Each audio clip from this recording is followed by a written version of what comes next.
Alden Richards nagbigay ng reaksyon sa viral video at pictures ni Catherine kasama daw di umano si Mark Alcala. Balik Pinas na muli ang Team Fulkerson pagkatapos ng kanilang napakasayang bakasyon sa UK.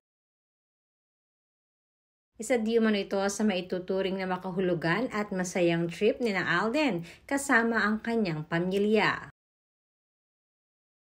Do medyo sad lang sila ng slight dahil na rin hindi nila nakasama sa trip na ito ang kapatid niyang si RA na nasa US.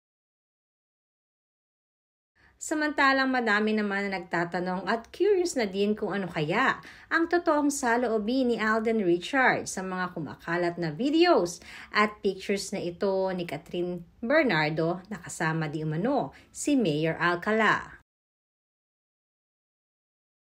Madami rin kasing mga netizens ang nagbibigay ng kani-kanilang puna at kahulugan sa mga pictures na nai-upload ni Alden sa kanyang social media account kaugnay ng kanilang UK trip. May mga netizens kasing nagsasabi na mukhang may lungkot di umano ang mga mata ni Alden sa mga pictures at mukhang hindi ito ganong kasaya. Dagdag pa ng mga bashers ay baka daw nalulungkot nga ngayon pa lamang si Alden dahil sa mga pictures at video na kumakalat kamakailan sa social media na magkasama nga itong si Kat at si Mayor Alcala. Subalit ayon na rin sa aming sources sa lamang di umano ang reaksyon ni Alden.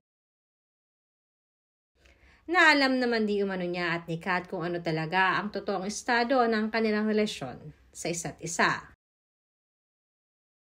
Subalit ayon naman sa isang verified source ay hindi di umano si Catherine ang nakitang nasa airport katulad na lamang ng mga naglalabasan sa social media.